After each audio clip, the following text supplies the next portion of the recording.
Sino ang maniniwala? Kaninang-kanina lang. Ang kakagising ko lang na fireball spell ay minamaliit ako. At umalis ng bahay sa gabi para pumatay ng mga halimaw. Isa akong mayamang binata, pagkagising bilang pinakawalang kwentang blank mage. Plano ko sanang magpahinga at umasa sa magulang. Pero sinabi ko lang sa munting apoy, na magluto na lang siya para sa akin. Bigla siyang nagwala, at nagmura ng malakas. Ikaw ang pangunan, hindi ako. Magiging isang forbidden spell na sisira sa langit at lupa.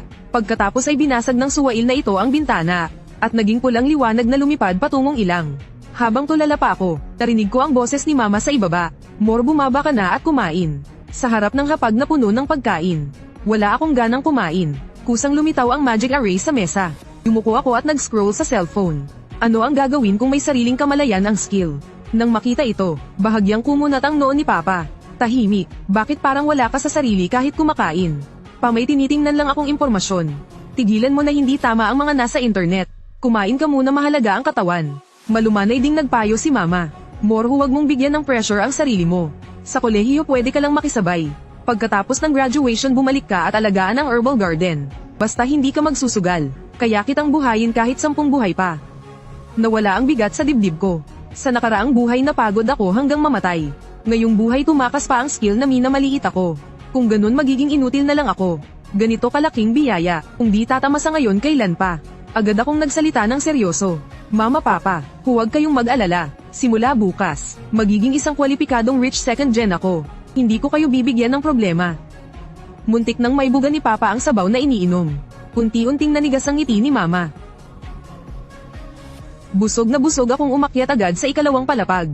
Pagkawala ko. Walang kaunting pagiging mabangis. Ikaw ang nagpalaki ng ganyan. Tumalas ang kilay ni Mama. At sumagot pabalik, huwag kang manisi. Sino ba ang natakot na sumakit ang kamay ng anak sa ensayo ng espada? At pinalitan ng kahoy na espada ng espongha. Pagkasabi nito ay umiling si Mama nang walang magawa. Walang elemental affinity. Kahit magbuhos pa ng maraming resources ay sayang lang. Hayaan na lang siya. Basta masaya siya ay sapat na.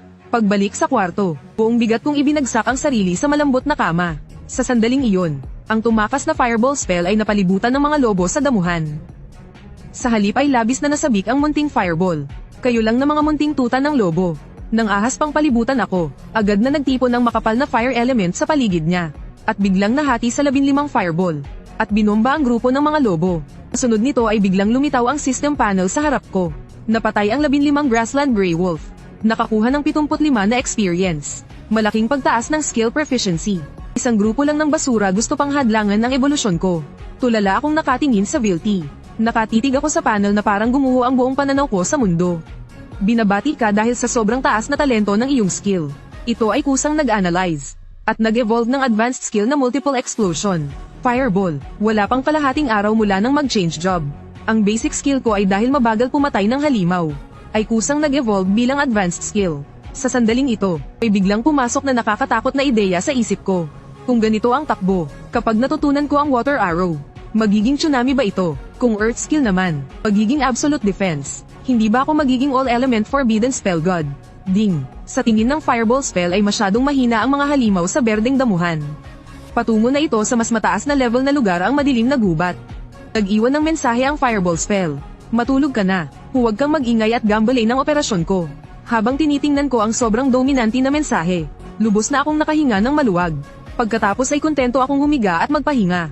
Sige, magsikap ka. Matutulog na ako. Biglang nag-vibrate ang cellphone ng ama sa dining room. Kumikislap sa screen ang pangalang Jowley. Sinulyapan ito ng ama, at agad na tumawa ng malamig. Siguradong nagyayabang na naman ang matandang iyon. Nasagot ang tawag. Agad sumabog ang paos na boses ni Jowley. Sa buong paligid, malakas niyang ipinahayag na nag-awaken ang anak niya. S-Class Flame Mage. Narinig kong mahina raw ang anak mong si Linmo. Pwede kong ipasama ang anak ko para turuan ang anak mo. Pagkarinig ng mga salitang iyon, walang anumang pagbabago sa mukha ni Papa. Diretso niyang itinaas ang kamay at pinutol ang tawag. Nang marinig ito ng katabing ina na si Suwan, napuno ng pag-aalala ang kanyang mukha. Mahinahon siyang nagsalita, 3 araw na lang bago ang malaking pagsusulit. Siguradong magpapasikat ng husto ang anak ng pamilyang Zhao. Kung pupunta roon ang ating Mor, hindi na siya pupunta. Sabihin mo kay Mor bukas. Mag-sick leave na lang siya sa malaking pagsusulit. Total may pera naman ang pamilya. Kaunting galaw lang ay ayos na. Makakapasok pa rin siya sa isang universidad para magpalipas ng araw. Walang dahilan para pumunta roon at mapahiya ng pamilyang Zhao. Kung gusto ni Zhao Lei na magpaligsahan sa anak, hayaan na siya. Siya rin ang pinaka-iniingatan kong inutil sa buong buhay ko.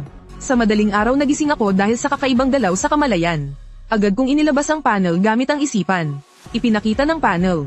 Umakyat na sa level 3 ang antas ko. 3 level ang itinaas sa isang gabi. Ang bilis. Bumaba ang aking tingin. Sa seksyon ng fireball spell. Ipinapakita nitong natutulog at may kasamang hambog na mensahe. Pagod na ako. Bilisan mo at maghanda ng pagkaing may fire element. Kung hindi magwewelga ako, hay naku anong klaseng skill ito. Parang nag-hire lang ako ng isang amo. Tinawag ako ni mama sa ibaba para mag-almusal. Humuhuni akong bumaba. Kakakuha ko pa lang ng tinapay sa hapag. Bigla akong tinitigan ni mama ng 2 segundo. Pagkatapos ay direkta siyang nagpalabas ng isang detection spell. Sa susunod na segundo ay napasigaw siya. Level 3 ka na. Biglang tumayo rin si papa. Sa isang gabi tumaas ng 2 level. Nang makita ito, handa na ako. Nagpakita ng tapat na mukha. Kinamot ang ulo at sinabing kagabi ay palihim akong lumabas para mag-level up. Kahit isa akong blank mage. Pero kahit mabagal na ibon kailangan munang lumipad ng kaunti. Nang marinig yun malakas akong tinapak ni Papa sa balikat. Magaling anak may ambisyon ka. Pagkatapos agad tinawag ni Papa ang personal na gwardya na si Ye Honggayu. Inutusan siyang samahan akong lumabas ng lungsod para mag-level up. Kaligtasan ang una. Tahimik akong napabuntong hininga. Mukhang kailangan ko talagang lumabas ng lungsod. Kung magising ang fireball na nasa loob ko. At walang halimaw tiyak magwawala ito. Tutal siya naman ang pumapatay ng halimaw. Kahit saan ako humiga pareho lang. Naalala ko ang mensahe sa skill bar. May naisip ako. Lumingon ako kay mama at nagtanong. Mama, may almusal ba na mayaman sa fire element? Tulad ng flame fruit o scarlet beast meat. Nang marinig yun tuwang-tuwa si mama at sinabi. Meron. Basta kakain ka. Kahit dragon liver mula sa langit kukunin ko para sayo. Isang scarlet heart fruit ang pumasok sa tiyan ko. Mainit na daloy ang umikot sa loob ng katawan ko. Agad umalingaw-ngaw ang dagandong sa isip ko. Ang sarap. Pakawalan mo ako. Gusto kong sunugin ang mga mababangis na halimaw. Busog na busog ako. Humarap ako sa nag-aalalang mama. At sa tuwang-tuwang papa. Ikinaway ko ang kamay ko. Sinabing papa mama pala muna. Mamayang gabi gusto kong kumain ng stir-fried scarlet fire dragon. Binata mangyaring manatili sa likod ko. Hintayin mo lang ang pagkakataon para sa huling atake. Ang bakas ng awa sa kanyang mga mata para sa isang blank mage. Pinagkunwari kong hindi nakita. Biglang may aninong kumislap sa gubat. Isang shadow wolf ang sumugod palabas. Hinagupit ni Ye Honggayu gamit ang mahabang binti. At malubhang nasugatan ito. Binata ngayon na. Isang kumpas lang ng kamay ko. Humagibis palabas ang fireball. Kahit halos patay na ang shadow wolf. Kusang gumamit pa rin ng blink skill. Gumulong sa gilid. Ngunit kalmado ko lang pinanood ang fireball. Makikitang ang fireball na dapat ay tumama sa wala. Ay biglang huminto sa ere.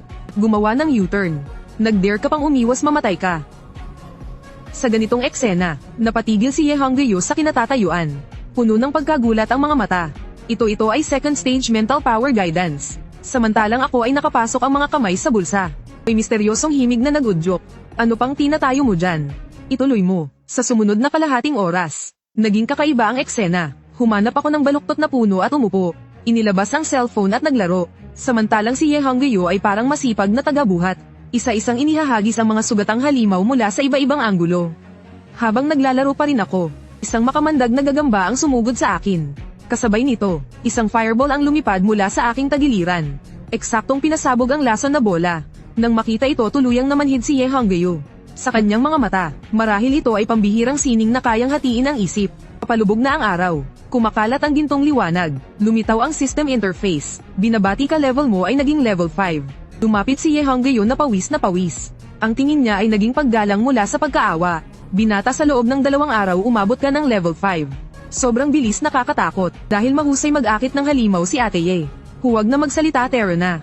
Umuwi tayo at kainin ang stir-fried scarlet fire dragon. Nang marinig ang salitang pagkain, mas tuwang-tuwa pa ang boses sa isip ko kaysa sa akin. Bilisan stir-fried scarlet fire dragon. Simulan na ang kainan. Isang itim na SUV ang huminto sa harap ng aming vilya. Kakababa ko lang ng sasakyan. 2 hanay ng mga katulong ang sabay yumuko at sumigaw. Magandang araw binata maligayang pag-uwi. Pero sanay na ako dito. Diretso akong pumasok sa bulwagan. Mabilis na lumapit si mama. Hinigpitan ako at sinuri sa kaliwa at kanan. Matapos masigurong wala akong gasgas. Saka siya tumango ng kontento. Mukhang inalagaan ka ng mabuti ni Honggayu. Halika na kumain tayo. Matinding fire element ang sumalubong sa mukha ko. Agad na nagwala ang fireball spell sa isip ko. Fire dragon liver iyon, fire dragon liver. Bilisan ilagay sa bibig ko. Nababaliw na ako sa tagal. Binaliwala ko ang magaspang na skill. Dahan-daang kumuha ng isang pirasong Fire Dragon Liver at isinubo, habang lumunok ng mataas na purong fire element. Sa kamalayan ay tuluyang hamupa ang kaguluhan. Naging maayos ang atmosfera sa hapag. Naglabas si Mama ng isang gintong VIP card, at ibinigay kay Ye Honggayo.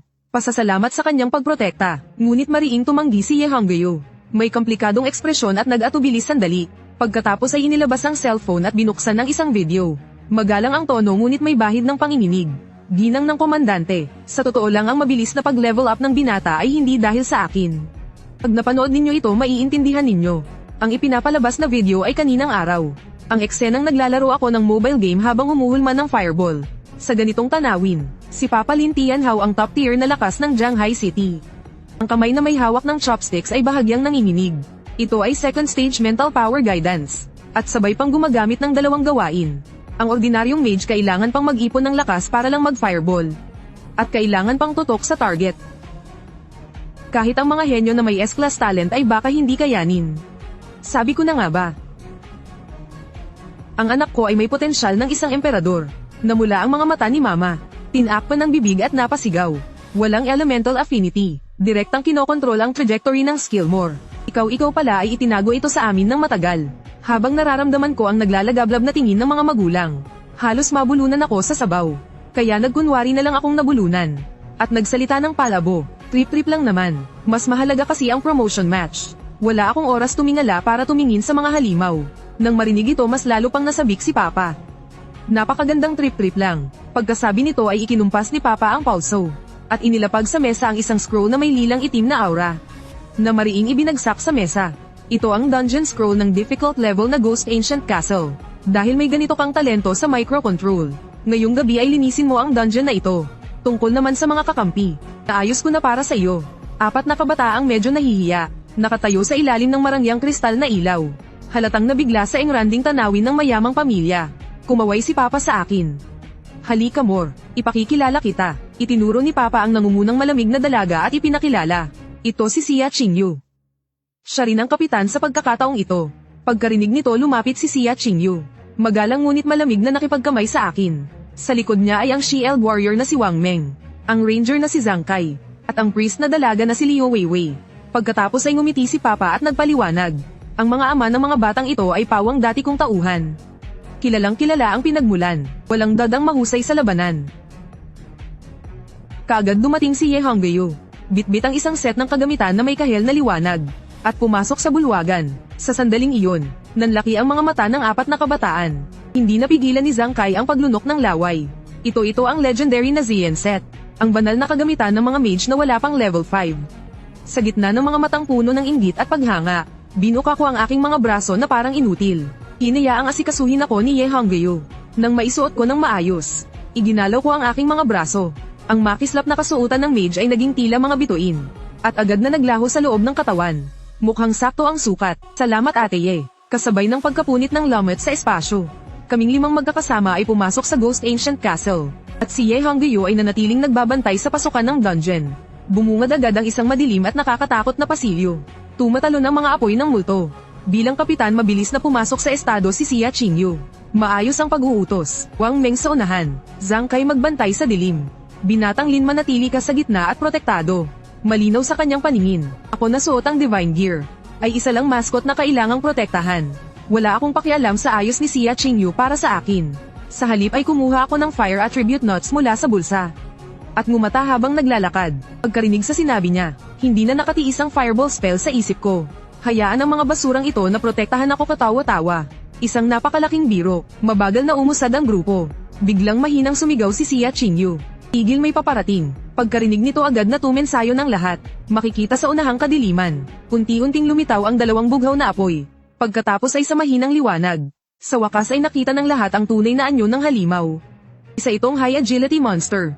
Sobrang bilis nito. Mahirap tamaan ng long range. Hintayin na lang na sumugod saka. Hindi pa tapos magsalita si Xia Qingyu. Isang fireball ang biglang lumipad mula sa aking mga daliri. May dalang iritasyong parang bagong gising. Humagibis at dumaan sa tabi ng tainga ni Zhang Kai. Napahiyaw si Zhang Kai na Linshaw. Huwag magmadali masyadong malayo hindi tatama. Sayang ang mana. Tama nga biglang kumilos ang Nether Spirit Cat. Sumablay ang fireball. Nang makita ito napabuntong hininga si Zhang Kai. Sabi ko na nga ba sumablay? Ngunit sa susunod na segundo, isang eksenang nakakapangilabot ang lumitaw. Ang fireball na malinaw na lumampas na, ay biglang huminto ng malakas sa ere. Umiwas ka pa nga, fireball na sumalungat sa pisikal na inertia. Direktang lumiko at marahas na bumagsak sa katawan ng Spirit Cat. Bago pa sila makareact, isa pang fireball ang humagibis palagpas sa kanila. Dahil sa suot kong ZN set, may hanggang 60% cooldown reduction. Ang fireball na dati ay may 3 segundong cooldown, ay 1.2 segundo na lang ngayon. Halos kasabay ng pagsabog ng unang fireball. Ang ikalawang fireball ay humagibis na palabas. Kasunod agad ang ikatlo. Ginamit ng Nether Spirit Cat ang lahat ng lakas para umiwas. Ngunit napagtanto nitong wala ring silbi. 2 malalakas na pagsabog ang umalingaw-ngaw. Nang hamupa ang apoy, ang 5 antas na elite monster ay tuluyang nadurage sa 3 sunod na pagsabog. Nanlaki ang mga mata ni Xia Qingyu habang tinitingnan ang mga pira-pirang buto. Pagkatapos sabay-sabay silang tumingin sa akin sa gitna ng grupo. Ang ganitong antas ng microcontrol, kahit taon-taon pa, ang pinakamagagaling na fire mage sa national exam, ay hindi rin kayang gawin. Walang pakialam akong kumuha mula sa supot ng merienda, ng isang matingkad na pulang mani, at isinubo ito.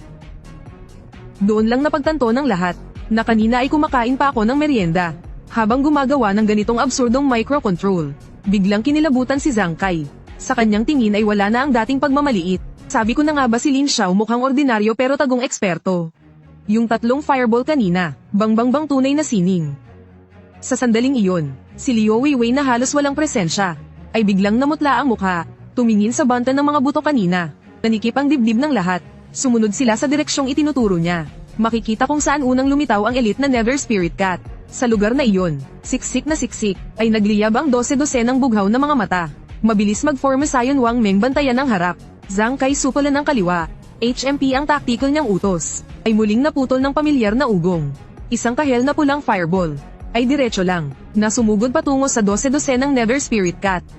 Lin Xiao masyado yatang nagmamadali ang binatang ito, ngunit sa susunod na segundo, marahas na nang inig ang fireball sa ere, at agad na nahati sa 15. Bumuhos pababa na parang ulan ng apoy na bulalakaw. Boom boom boom boom. Umalingaw-ngaw ang malalakas na pagsabog sa buong kastilyo. Pinulan ng apoy ang mga mukha ng lahat. Hindi pa tapos 6 na segundo lang ang lumipas. Bumagsak muli ang ikalawang bugso ng apoy. Wala pang kalahating minuto, 12 ng halimaw ang naging abo. Xia Qingyu ay tulala habang nakatingin sa mga banta ng pira-pirang buto. 12 ng halimaw na kapantay ng antas. Sa orihinal niyang inaasahan, ay kailangan ng buong team na magtulungan. Maingat na makipaglaban ng halos 10 minuto. Pero ngayon, wala pang kalahating minuto. Muling sabay-sabay na tumingin ang lahat. Sa akin na abala sa pagkain ng merienda. Medyo nahiya ako sa mga titig. Ako naman ay kumakain lang ng merienda at nanonood ng palabas.